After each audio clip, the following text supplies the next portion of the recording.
February 2019. Investigators return to the evidence storage facility, not on schedule, not by plan. They come because of a phone call that came in at 3 a.m. from a security guard whose voice trembled so badly that his words barely made sense. Box number 47, the case from 1973, sits on the shelf. Sealed, untouched, still bearing the original stamp placed on it back in '78, when the case was officially closed. But inside is something that should not be there. An old photograph, yellowed, laced with cracks. It shows a village street, wooden houses, people dressed in the style of the '40s, and on the back, written in ink, the 17th of August, 1973. This photograph was collected from the scene, catalogued in the case file, packaged, and placed into storage. Everything correct. Everything by the book. But one of the investigators picks it up and suddenly notices. There is a man in the photograph who was not there before, standing near the last house at the edge of the frame, looking directly into the lens, and his face, completely modern. How did he get into this photograph? Who is he? And most importantly, how is any of this possible if the image has spent 50 years inside a sealed box? To answer that question, we need to go back, into the taiga, into the summer of 1973, to the village that time forgot. June 1973, Western Siberia. A geological survey team, 8 people, sets out along the Vasyugan River. Standard assignment: map the geological formations, collect soil samples, return in 3 weeks. No one expects anything unusual. On the 12th day of the expedition, as the group pushes deeper into untouched taiga, one of the geologists, Andrei Somov, 29 years old, trained at Leningrad University, notices smoke. Not wildfire smoke. A thin, steady, almost white column rising from behind the pine canopy in a perfectly straight line. The kind of smoke that only comes from a chimney. This is no accident of nature. Somov points out the smoke to his partner, Igor Verzinsky. Verzinsky raises binoculars, watches for a long moment, then says quietly, almost in a whisper, "There are houses over there." The group changes course. 2.5 hours of walking through boggy forest later, they step out into a clearing, and they see the village. Not ruins, not abandoned structures. A living, breathing village, with kitchen gardens, livestock, laundry hanging on lines in the breeze, the creak of a well sweep in the wind. A village that appears on no map, that no one has ever heard of. The expedition leader, Konstantin Lyakov, stops the group at the tree line. They stand and watch for 5 minutes, not moving. Because something here is wrong. What exactly? No one can say yet. But a quiet, inexplicable unease has already settled into each of them. Still, invisible, persistent. They enter the village carefully, unhurried, making no sudden movements. The way you enter unfamiliar territory when you do not know the rules. The first person to notice them is a boy of about 10. He stands by a fence, holding a wooden spade, staring at the geologists as though seeing people for the first time in his life.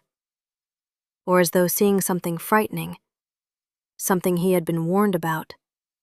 The boy turns and runs. Within minutes, people begin coming out of the houses. Slowly, warily. Women in long, dark skirts, men in high-collared shirts. No modern fabrics, no synthetics. Everything homespun, plain, heavy. Lyakov attempts to speak to them in Russian. They understand. They answer, with difficulty, with pauses. with a strange, archaic accent, as though Russian were not their native tongue, but one learned long ago and never updated since.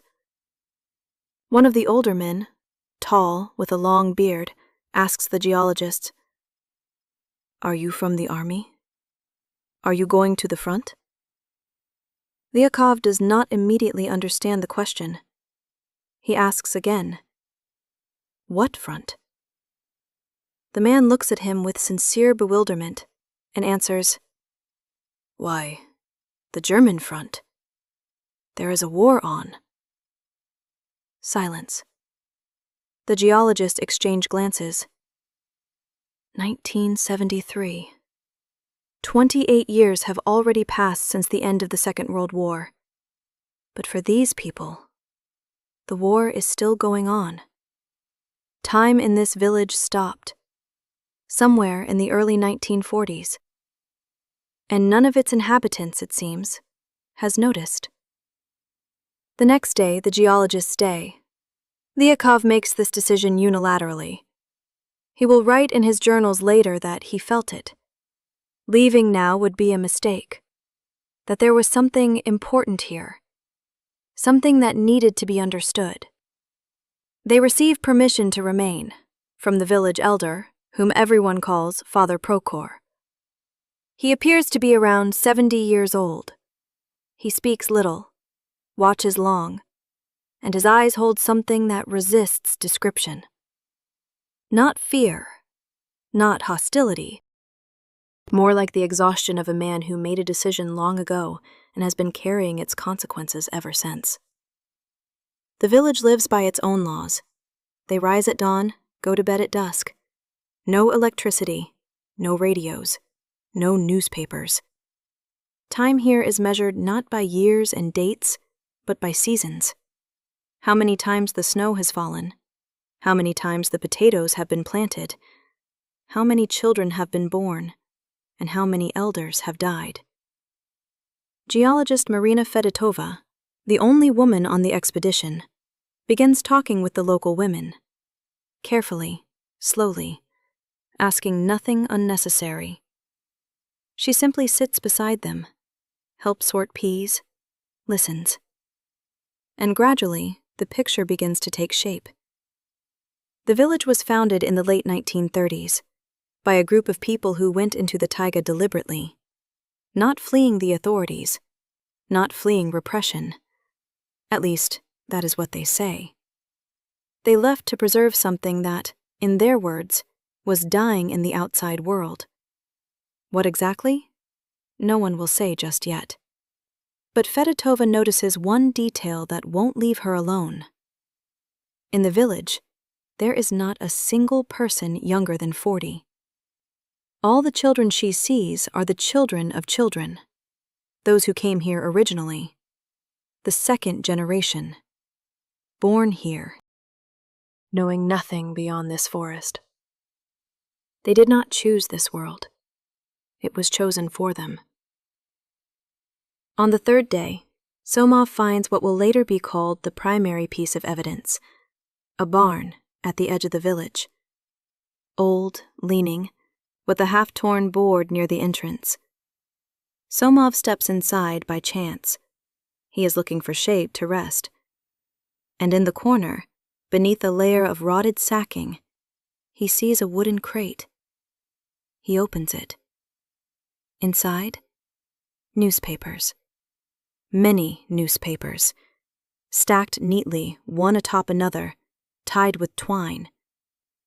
Somov takes the top bundle, unfolds it. These are Central Soviet newspapers, dated 1941 through 44. War dispatches, addresses to citizens, casualty lists. In itself, this is not surprising. People took newspapers with them when they left for the taiga. Logical enough.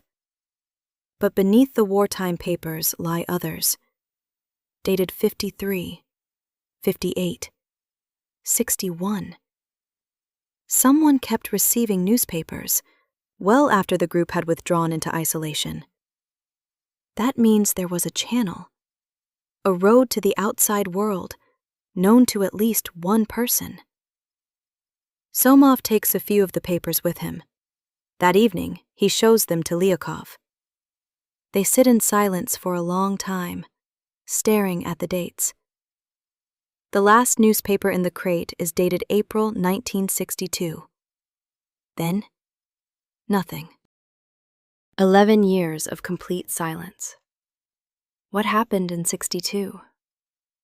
Who was this courier, this single person who knew the truth? And why did he suddenly go quiet? These questions will never leave Somov or Lyakov for the rest of their lives. On the fourth evening, Father Prokhor comes to the geologists himself. They are sitting by a fire at the edge of the village. The sky is still pale. The white nights here in western Siberia are not as white as those in Leningrad, but still. Prokhor sits on a log across from them, stares into the flames for a long time, and finally speaks. He speaks about what he knows, what he has always known. The war ended. He knows this.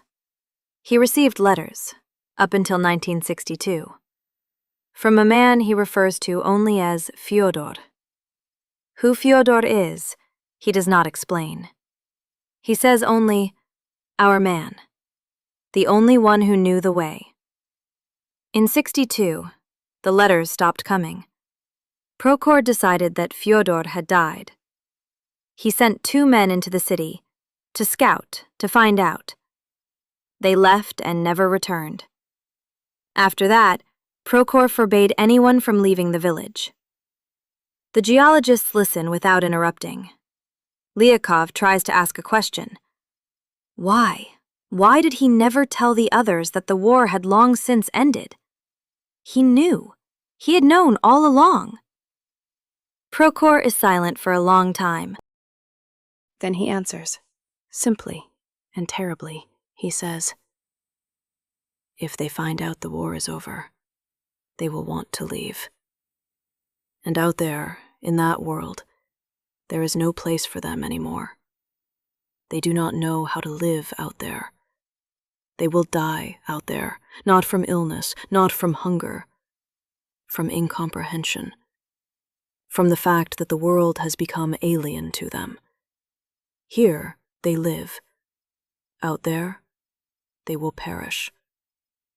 This is his logic, his protection, his crime. Lyakov stares into the fire and thinks of one thing.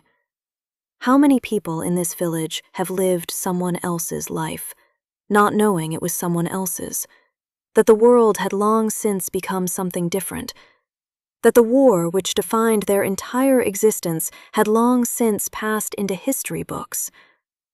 All of them. Every single one. Except for one. Marina Fyodotova keeps a diary. Every evening, by flashlight, she records everything she sees and hears. This diary will survive.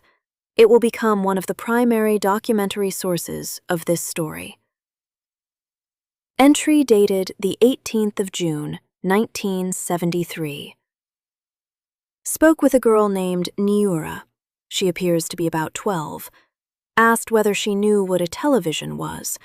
Niura does not know. Asked about airplanes. The girl has seen them in the sky, but thought they were military reconnaissance aircraft. Asked about Moscow. Niura knows this word. She says, "That is where leader Stalin lives." Stalin has been dead for 20 years. Fyodotova closes the diary and sits motionless for a long time. Then she goes to Lyakov and says, "These children do not simply not know. They know something else entirely. They have been given a different reality, and they live inside it the same way we live inside ours, with conviction, without doubt." Lyakov nods. He has already understood this. The following day, the geologists hold a meeting. Quiet, without outsiders.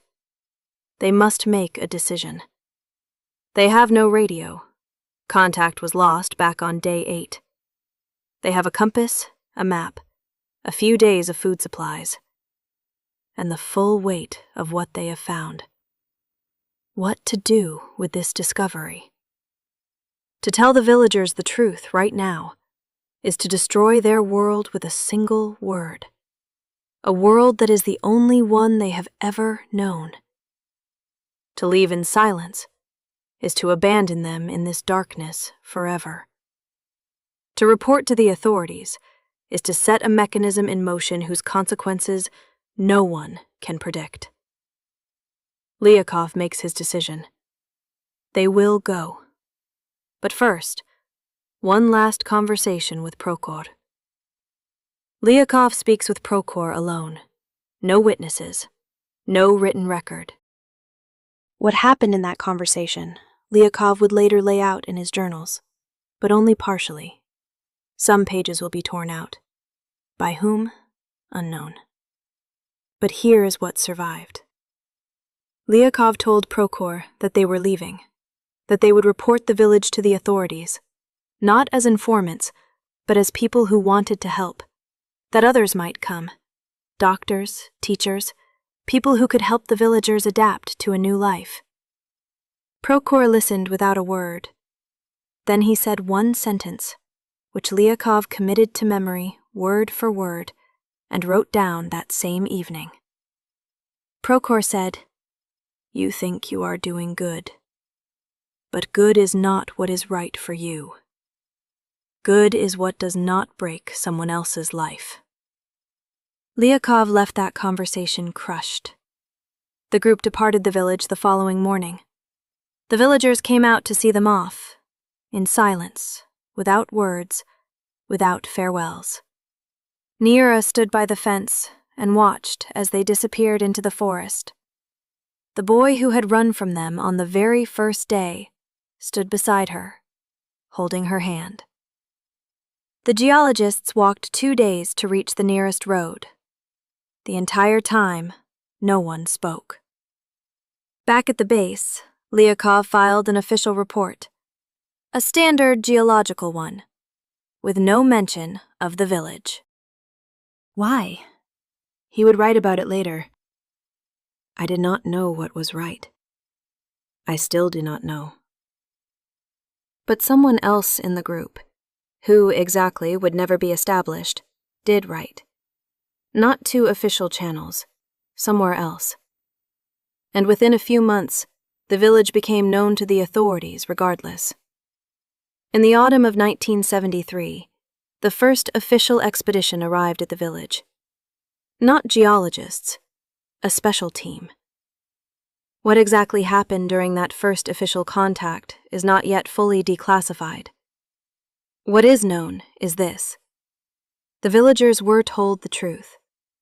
Gradually, carefully, over the course of several days. They were told that the war had ended 28 years ago, that Stalin was dead, that the country had changed, that the world outside was entirely different. The reactions varied. Some people received the news with relief, as though something inside them had always known or suspected. Others refused to believe it. One middle-aged man, his name does not appear in the documents, only initials, spent several days in complete silence, not leaving his house, not eating. Then he came out and said he would accept the information, but asked that the village be left in peace. Father Prokhor did not live to see this moment. He died in September of that same year, several weeks after the geologist's departure. The cause of death in the documents is listed as heart failure. He was 74 years old. But there is a detail that is present in the archive, and that no one has ever explained. In his house, papers were found, letters written in his hand, addressed to Moscow, dated 1963 through 65. That is, already after the contact had been severed, already after Fyodor's disappearance. The letters had been written, but not a single one had been sent. They lay in a desk drawer, neatly folded, tied together, sealed. Prokhor knew there was nowhere to send them, and yet he kept writing. To whom? For what purpose? No one knows. Over the 2 years following official contact, most of the villagers agreed to be resettled. They were placed in a small town 120 kilometers from where the village had stood. They were given housing, documents, and assistance with adapting to their new life. It was a difficult adaptation. Nyura, the same girl Fyodotova mentions in her diary, later gave several interviews. She grew up, married, had children. She lived an ordinary life, worked in the library of a small city. She spoke of her childhood without bitterness, and without nostalgia either, as if speaking of something very distant, almost unreal. She would say, "I remember thinking that the war was forever, that it simply existed, the way winter exists, the way hunger exists sometimes, the way someone dies. I did not understand that it could end. No one told me that something enormous and terrible could simply stop." Nyura died in 2014. She was 53 years old.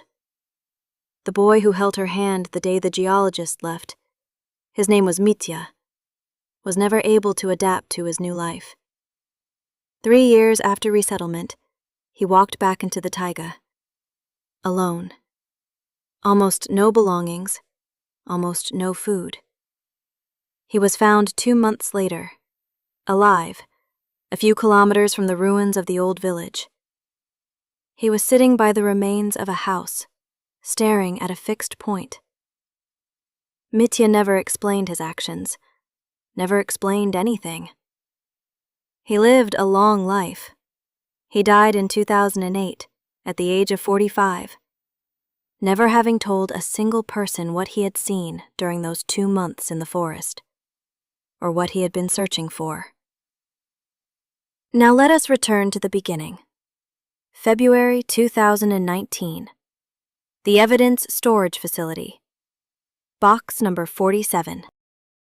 The photograph with a stranger who was not there before. The investigation lasted several months. Every possible explanation was examined. Falsification, ruled out.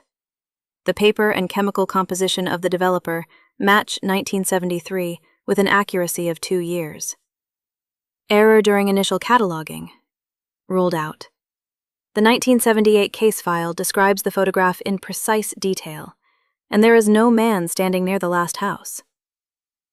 Access to the storage facility. Only 3 employees. All 3 were interviewed. Not one could explain how the photograph had changed. The man in the photograph was never identified. His face, clear, well-lit, turned directly toward the camera. He is looking into the lens with full awareness. Not a passerby who wandered into the frame by accident. He is looking deliberately. Photography specialists issued their conclusion. The figure is organically integrated into the image. There are no signs of manipulation, no analog alteration, no digital compositing. The lighting, grain, and perspective are all consistent with the original. The case was closed without findings.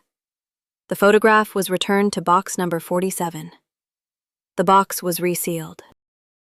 But before it was sealed again, one of the investigators, young and only his 2nd year with the archive, made a digital copy of the image. And that same evening, at home, he enlarged it to maximum resolution. He studied the stranger's face for a long time. A very long time. And then he noticed something else. Behind the figure, at the very edge of the frame, almost invisible, almost accidental, stands another silhouette. Blurred, indistinct, but unmistakably human. And this second figure is not looking at the camera. It is looking at the first man. The investigator closed his laptop, stood up, walked to the window. Outside it was February. Dark, quiet, unending. He never decided what to do with what he had seen. They say he has not decided to this day.